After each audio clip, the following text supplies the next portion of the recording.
Career classes में आप लोगों का स्वागत है।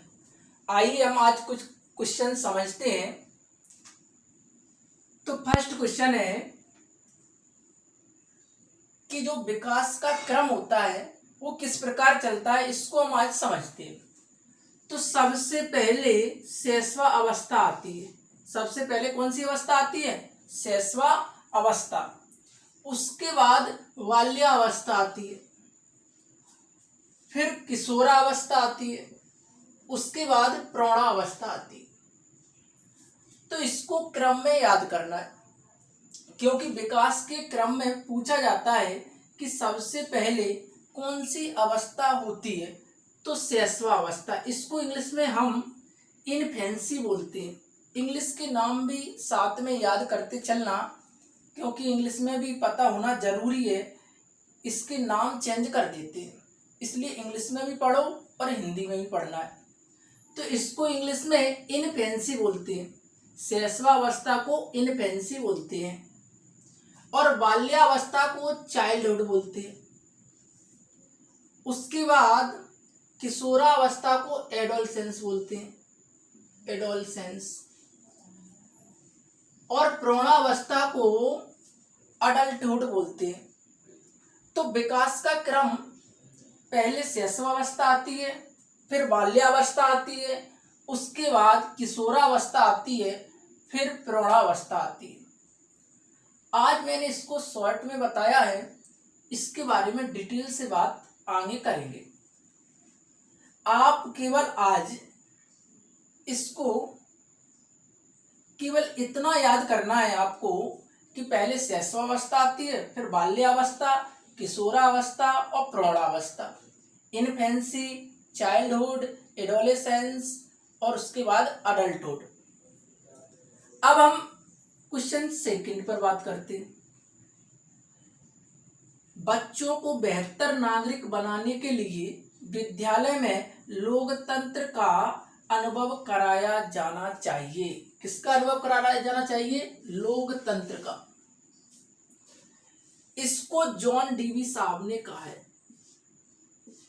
कि स्कूल में बच्चों को लोकतंत्र का अनुभव कराया जाना चाहिए। जॉन डीवी साहब ने कहा है। और जॉन डीवी साहब के बारे में मैंने तुम्हें बताया था कि प्रगतिशील शिक्षा के जनक जॉन डीवी साहब हैं। लैब विद्यालय अमेरिका में किसने खोले? तो जॉन डीवी साहब ने खोले। प्रयोजनवाद के जो प्रयोजनवाद था उससे संबंधित जॉन डीवी साहब थे। तो जॉन डीवी साहब से संबंधित मैंने आपको बहुत सारी बातें पढ़ाई थी, लेकिन आप इस बात को भी याद कर लो कि बच्चों को बेहतर नागरिक बनाने के लिए विद्यालय में लोकतंत्र का अनुभव कराया जाना चाहिए। तो इस बात को जॉन डीवी साहब ने कहा था।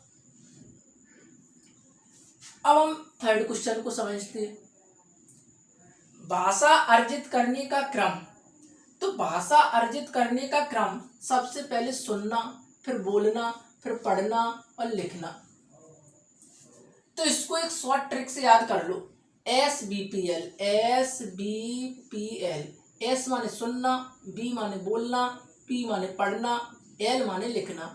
तो इसको शॉर्ट ट्रिक से याद कर लो कि SBPL, भाषा अर्जित करने का क्रम, एग्जाम में बहुत ज्यादा पूछा जाता है। इसमें घुमा देते, सुनना के बाद लिख देते पढ़ना, पढ़ना यहाँ लिख देंगे बोलना, इस क्रम से घुमा देते हैं। तो आपको सबसे पहले इसको याद कर लो, SBPL। और S का मतलब सुनना, B का मतलब बोलना, P का मतलब पढ़ना, L का मतलब लिखना। जब आप इस शॉर्ट ट्रिक को याद कर लोगे तो क्रम को कितना भी घुमा दिया जाए फिर भी क्वेश्चन गलत नहीं होगा। तो भाषा अर्जित करने का क्रम को याद करना है, ठीक है। विकास की अवस्था का जो क्रम है इसको भी याद करना है।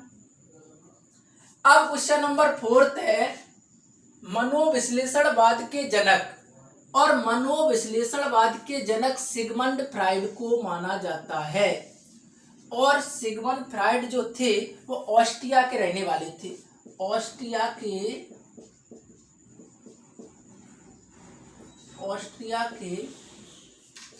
1 मिनट रुको, ऑस्ट्रिया के रहने वाले थे। तो मनोविश्लेषणवाद के जनक सिगमंड फ्राइड को माना जाता है और सिगमंड फ्राइड ऑस्ट्रिया के रहने वाले थे। एक बात इनसे संबंधित और याद रखना है, इड, ईगो और सुपर ईगो की बात भी फ्राइड साहब ने की थी। हम आपको पढ़ाएंगे कि इड, ईगो और सुपर ईगो क्या होता है, लेकिन आज आप केवल इस बात को याद रखो कि इड, ईगो और सुपर ईगो के बारे में किसने बताया, तो सिगमंड फ्राइड ने। कहाँ के रहने वाले थे, तो ऑस्ट्रिया के। और मनोविश्लेषणवाद के जनक किसको माना जाता है, तो सिगमंड फ्राइड को। अब क्वेश्चन 5 है, किस आयु में बच्चे दिन और रात में अंतर करना सीख जाते हैं, तो 3 महीने की आयु में बच्चे दिन और रात में अंतर करना सीख जाते हैं। ये फैक्चुअल क्वेश्चन है। ऐसे लगभग हम आपको 25 से 30 क्वेश्चन पढ़ाएंगे कि बच्चा किस एज में कौन सा कार्य करने लगता है। ठीक है, तो आप इसको याद कर लो, किस आयु में बच्चे दिन और रात में अंतर करना सीख जाते हैं, क्योंकि ये वर्ग 2 में पूछा जा चुका है। तो 3 महीने की आयु में बच्चा दिन और रात में अंतर करना सीख जाता है। अब क्वेश्चन 6वां है, एनिमल इंटेलिजेंस बुक थॉर्नडाइक साहब ने लिखी थी। एनिमल इंटेलिजेंस जो बुक थी उसको थॉर्नडाइक साहब ने लिखी थी। और थॉर्नडाइक साहब एक व्यवहारवाद मनोवैज्ञानिक है। मैंने आपको पहले भी पढ़ाया था, थॉर्नडाइक एक व्यवहारवादी मनोवैज्ञानिक है। और इनकी एक पुस्तक भी मैंने पहले आपको बताई थी, एजुकेशन साइकोलॉजी। एजुकेशन साइकोलॉजी भी इन्होंने लिखी है और एनिमल इंटेलिजेंस बुक भी लिखी है।